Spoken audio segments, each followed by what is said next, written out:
Welcome back to another video, everyone. Today I'm going to be talking about the 10 best Sith minifigures to invest in during 2023 and some that you should really stay away from and why. As always, I'm not a financial advisor, these are just my opinions on the current market climate. I have also tried to not include more than one of every minifigure to not make the list so one-sided, to make it a bit more diverse and interesting to watch. But again, I can't control how the market operates, so therefore there could be one or two mentions of the same character on this list. But without further ado, and in no particular order, here are the 10 best Sith minifigures to invest in 2023. Darth Maul, SW1155. This excellent minifigure featured in two sets, one being the Duel on Mandalore and the other one being the minifigure bag alongside the small magazine sold during 2022. People have said that this minifigure will amount to nothing as an investment, but I actually disagree. If we look at previous iterations of Darth Maul, excluding the festive versions, we find that basically every single version of him ends up costing around $20 or more, despite some of them coming in more sets. Since this is also a very detailed version of him from a very iconic scene in the Clone Wars, I expect him to go up in price as time goes on, eventually settling somewhere around that $20 price point. Up next we have Count Dooku, SW0472, and despite Count Dooku being a predominant villain in both Star Wars prequels and the Clone Wars, he has only ever had 3 minifigures released. Even though this minifigure is a decade old, it still holds up really well. He came only in one set, being the Duel on Geonosis, which only sold for just over a year, making his supply quite limited. Also, Dooku himself sells for around double the retail price of the set, which is on itself quite remarkable. And with the only other iterations of him either being based on the Clone Wars or just dated overall, this is the only way to get a detailed Dooku based on episode 2. Since he is so incredibly rare, I expect him to continue climbing in price for quite a few years. Up next we have Darth Revan, or SW0547, an excellent minifigure from a very cool era of the LEGO Star Wars universe. You could only get a hold of this minifigure for a few days during the May the 4th promo of 2014, as a gift with purchase, meaning that effectively you got this minifigure for free if you bought other sets along with it. This minifigure is now worth over $200, and for some reason this minifigure climbed steadily up until 2021, when it suddenly doubled in price during that year, going from around $80 in January to $160 in December of 2021. The minifigure itself is a very well made with good prints and great colors, and for those of you who are more invested in the Star Wars universe, Darth Revan is an iconic figure and therefore he can command as high as a price as he currently is. He's a very rich character in the Star Wars lore, and I expect him to not be remade since LEGO hasn't shown any regard for the Old Republic era since 2014, and therefore I also anticipate him to continue climbing in price because of those reasons. Up next we have Darth Malgus, or SW0413, and many of the points I just mentioned about Revan also apply to this particular Sith. Malgus is also an Old Republic era minifigure, however a bit more obtainable since he also came in a set. That set was the Sith Fury class Interceptor that came out back in 2012. Malgus is very old but still a very well made minifigure. He features good prints and quite a few custom molds as well, just adding to his exclusivity. Again, if you are a big fan of the Old Republic video game, Malgus is a very familiar face to you, and therefore he can also command quite a high price. He also has a very fleshed out character and backstory, and is another character which shouldn't be remade for many years to come by LEGO, and one that should only continue to climb in price during that time. Up next we have Galen Marek, or SW0181, a character that according to Disney themselves isn't canon. Galen Marek, also known as Starkiller, was first introduced in the Force Unleashed video game as Darth Vader's apprentice. Featuring a very fleshed out storyline, if you dive deeper into the Star Wars lore, it's not hard to see why this character has a very devout fanbase.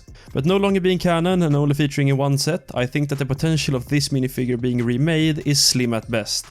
The set he does come with is the Rogue Shadow set from 2008, and although this minifigure isn't bad, the age of it is showing. But again, Starkiller has quite a big fanbase, and therefore his popularity will most likely persist. This minifigure is still not that expensive compared to the two previous ones, but I still believe that the coming years will only yield growth for this minifigure.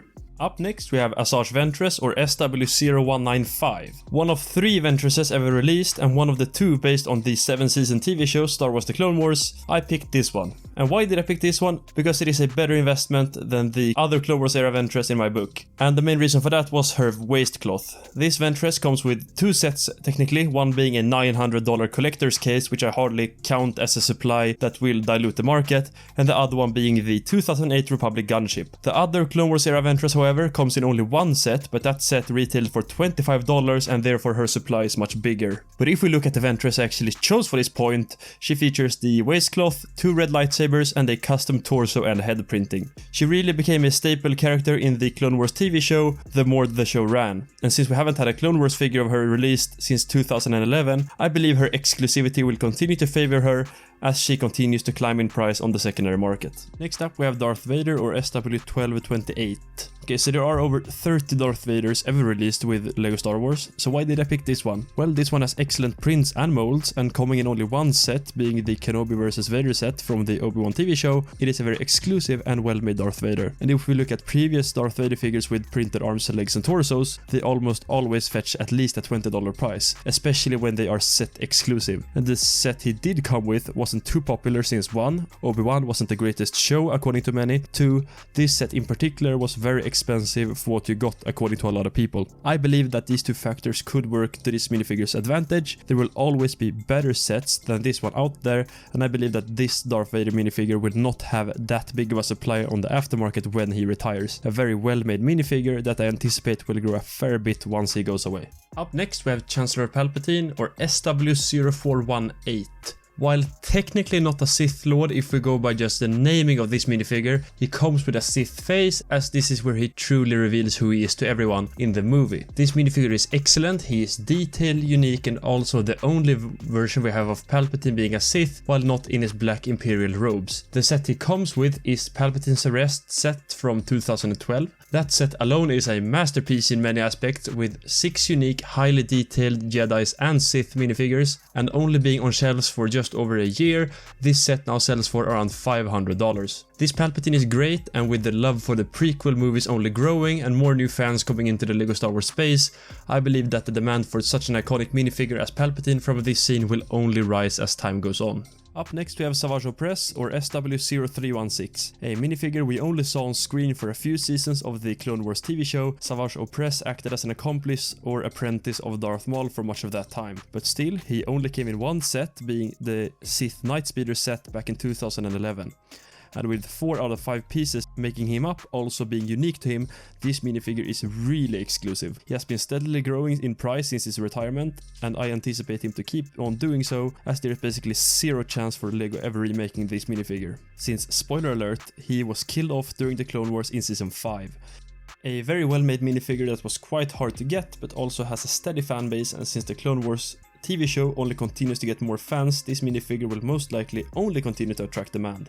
Up next we have the MOC Hunter Droid, SW0852. Okay, so hear me out, while he technically is not a Sith minifigure, he is fighting for a Sith Lord in Darth Sidious, as he wields red lightsabers. Therefore he qualifies for this in my book. Coming in a very obscure set back in 2017, being the Tracker 1 set, and only being sold for just over a year, a detailed minifigure like this is bound to attract demand.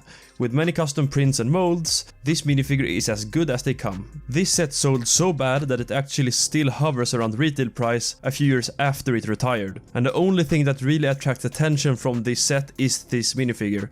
And since the set wasn't a great success, I believe that the chance this minifigure is remade is basically zero. He's growing quite quickly in price and will most likely only continue to do so for both collectors and just general fans alike. A very, very good minifigure. Now if we look at some examples to stay away from when investing, and the reasons why these upcoming minifigures are bad could be applied to quite a lot of minifigures when investing. So even though I have only picked 3 as an example, the reasons why they are bad investments could be smart to keep in mind when looking at all minifigures. But without further ado, here are 3 not so good investments in my opinion. Count Dooku SW0060, a very dated minifigure that came in a set back in 2002, and the general rule is that if you have a yellow skin minifigure that isn't from the OG Cloud City set, don't bother. And this is no exception. If you have him, he's worth around $40, but he will most likely stay there as he has done for quite a few years. He showed no signs of growth, and his dated design doesn't work in his favor. A very old and dated minifigure. Asajj Ventress SW0318. So, the other Clone Wars era Ventress, she came only in the Sith Nightspeeder set, but since this set was widely available for a low price, she has quite a high supply, and not having a unique waistcloth and just overall being a worse version of the 2008 Ventress, there is just no reason to get this minifigure in my mind. So while this may not be a bad investment, there is just no reason to buy it when you could get the other Ventress instead. Emperor Palpatine SW0041. Again, a yellow skin Palpatine, first released in the year 2000 and came with 3 sets. That as a beginner beginning doesn't bode too well, but his designs is just bland and dated. Palpatine has had many great designs over the years, and there is, again, just no reason to buy this one when there are so many other appealing Palpatines to invest in. So that's all for me today. I want to thank you all so much for watching. Please like, subscribe, comment, and also don't forget to check out my giveaway. It's free to participate and you could win a Mandalorian Starfighter. But that's all for now. Thank you all for watching and I will see you next time.